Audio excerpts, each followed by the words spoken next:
ভিন রাজ্যে আলু রপ্তানি বন্ধ করতে আসানসোলের বাংলা ঝাড়খণ্ড সীমানা ডুবুরডি চেকপোস্টে ঝাড়খণ্ডগামী ১৯ নম্বর জাতীয় সড়কে চেকিং করা হচ্ছে কুলটি ট্রাফিক গার্ড পুলিশ ও কুলটি থানার চৌরঙ্গি ফাঁড়ির পুলিশের পক্ষ থেকে।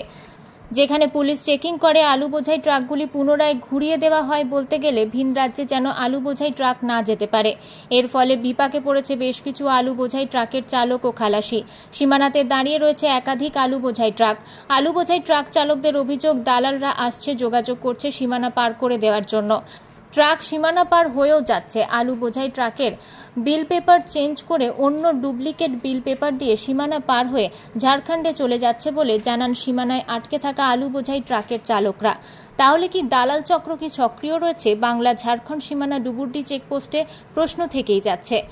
অপরদিকে দেখা গেল আরও একটা ছবি। বাংলা ঝাড়খণ্ড সীমানা ডুবুরডি চেকপোস্টের সামনে এক ট্রাক চালকের হাতে একটি টোকেন, যেখানে লেখা রয়েছে ট্রান্সপোর্ট ক্লিয়ারিং এজেন্ট, চিরকোন্ডা বর্ডার। এরপর ট্রাকের নম্বর ও ৫০০ টাকা সহ ডেট উল্লেখ রয়েছে। ওই চালক জানান, বাংলার প্রবেশের এন্ট্রি ৫০০ টাকা দিয়ে নিয়েছি এই টোকেন। कौन चीज का कार्ड?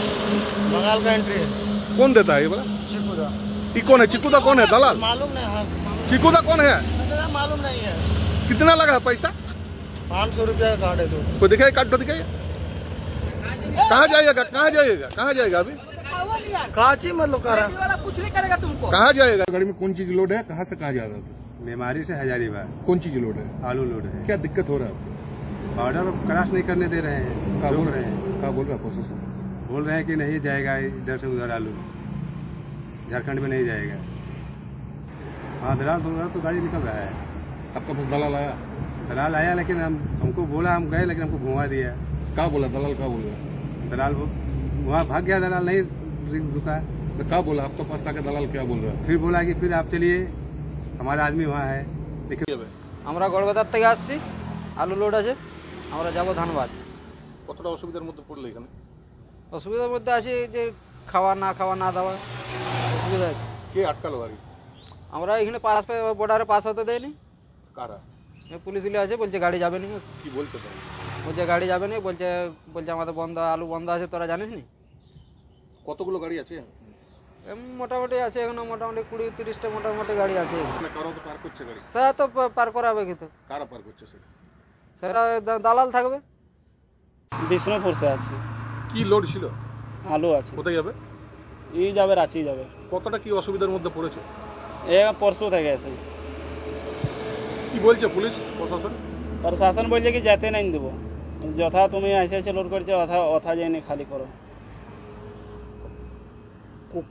কোনো মানে দালাল কি কোনো যোগাযোগ করছে?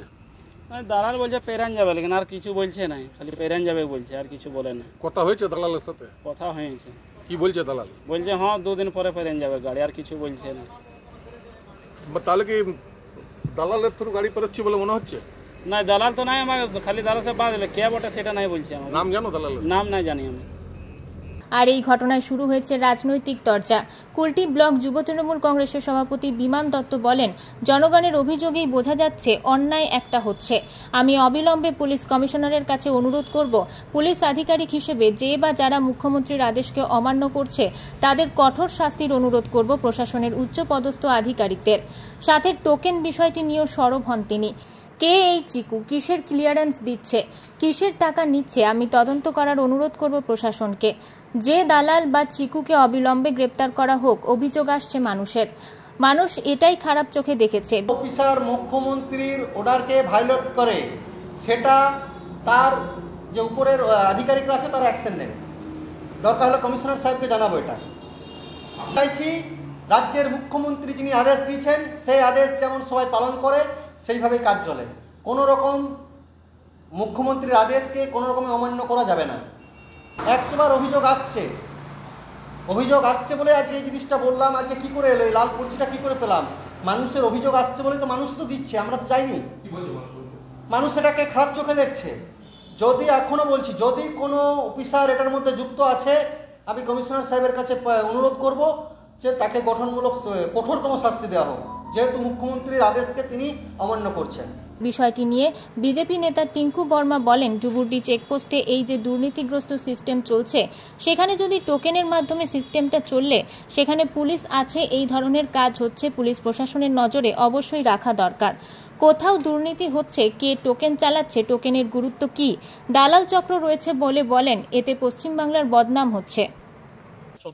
চক্র যারা ছিল তারা 2024 থেকে চক্রটাকে চালাতে চাইছে আজ থেকে 10 বছর পর। তা আমি সরকার থেকে আবেদন করবো, তারা দালাল চক্র ছিল, তারা বাইপাসে যারা দালালি করে তারাই চক্র ছিল। তাদের মধ্যে একটা সুনিশ্চিত লোক কিছু আছে যারা এই সবগুলোতে যুক্ত আছে। কিছু গরিব ছেলে আছে যারা রোজ কামায় রোজ খায়, তাদের আলাদা কাজ ছিল। কিন্তু এই আলুর চক্র যেটা ছিল না, এটা খুব একটা প্রোগ্রামিং সেটিং চক্র ছিল। রসিদ ছাপিয়ে একটা প্যাড সিস্টেম করা হয়েছে। এর মধ্যে কোথাও না কোথাও প্রশাসনের ইনফরমেশন হতেই পারে, লোকাল পুলিশের ইনফরমেশন হতেই পারে, ট্রাফিক গার্ডের ইনফরমেশন হতেই পারে। কেন একটা কাগজ দিয়ে ট্রাক পেরিয়ে যাচ্ছে, আর রাজ্য সরকারকে এটাকে দেখা দরকার। আমাদের পশ্চিমবাংলাকে এটা বদনাম করা হচ্ছে। একটা ট্রাক চালক যদি ওই রাজ্যে গিয়ে বলে যে আরে ওখানে তো দালালরা ঘুরে বেড়াচ্ছে, তো আমাদের পশ্চিমবাংলার বদনাম হচ্ছে। আমি চাইবো আপনাদের মাধ্যম থেকে প্রশাসন সব কাজবাই করা হোক। ডিএম সাহেব বা সিপি সাহেব এই ম্যাটারটা ঠিকই বলেছেন। তো সেখানে প্রশাসন দাঁড়িয়ে কী করছে? মানে ট্রাফিক আছে, চৌরঙ্গি ফাঁড়ি আছে, আরও বাকি সংস্থাগুলো আছে এবং সরকারি যারা আধিকারিক তাদের আছে। তো এইগুলোর বাদ দিয়ে কিভাবে একটা গোষ্ঠী দালাল চক্র এই কাজটা করছে, তো আমার মনে হয় যে এটা সব দিকে মানে একটা যোগ আছে, প্রশাসনের সাথেও যোগ আছে, প্রশাসনের একটা মদত পিছন থেকে একদম আছে। এগুলো সব টাকা পয়সার জন্য করা হচ্ছে। গরিব মানুষ আরও যে মরছে সেটা ওতে কোনো যায় আসে না। যে আলুর দাম এত বেড়ে গেছে, মানুষ আমরা দিন প্রতিদিন আলুটাই বেশি করে।